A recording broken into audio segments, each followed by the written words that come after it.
السلام عليكم. النهارده ان شاء الله هنعمل طاسه بتنجان بطريقه حلوه جدا، والطعم بيبقى حكايه. تعالوا بقى نسمي الله ونشوف عملنا الصينيه التحفه دي ازاي. معايا واحده بتنجان. الاول كده هقشرها. بعد ما قشرتها انا عايزه اقطعها كده مكعبات. قطعتها كده طرنشات، وكل واحده هاخدها كده هقطعها بالعرض، وبعدين اقطعها كده بالطول بالشكل ده. انا عايزه برضو المكعبات تكون مكعبات صغيره مش احجام كبيره.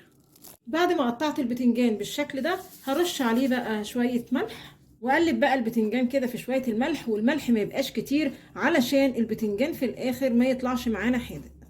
وكمان معايا فلفل الوان هقطعه كده رفيع بالشكل ده. ومعايا طماطم برضو هقطعها كده مكعبات، والطماطم هي كمان جهزت. بعد كده هجيب بيض العدد بقى اللي عايزاه، وهديها كده رشة فلفل اسمر، رشة ملح، واقلب كده بالمضرب كويس قوي علشان ادخل هوا جوه البيض. خلاص كده جهزت المكونات اللي هستخدمها. هاخد بس البتنجان هديله شطفة حلوة قوي تحت الحنفية عشان انزل الملح منه. وتعالوا بقى نكمل نشوف هنعمل ايه. طاسة فيها شوية زيت بسيطة، واضيف فيها مكعبات البتنجان بعد ما شطفتها حلوة قوي تحت الحنفية. هفضل اقلب كده لحد البتنجان ما ياخد معايا كده لون التحمير الحلو، حلو قوي كده. ونفس الحكايه مع البتنجان هعملها مع الفلفل. والفلفل مش بحطه كتير على النار علشان ما ينشفش معايا ويتحرق بالشكل ده، وهخرجه من الزيت. بعد كده هجيب الزيت لو كتير تقليل شويه، وهنزل فيه كده بكام فص ثوم مهروس. اول ما الثوم ريحته كده تظهر هضيف مكعبات الطماطم، وهضيف معلقه كده من معجون الصلصه لو متوفر معاكي يعني، وهضيف معلقه صغيره كمون، معلقه صغيره كزبره، رشه فلفل اسمر، ونظبط الملح.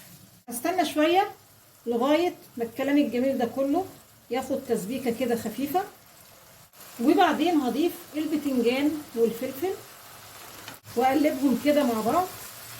بعد كده ههدي النار، هخليها متوسطه واعمل فتحات كده، وبعدين هوزع كده البيض على وش الطاسه كده كله على قد ما اقدر.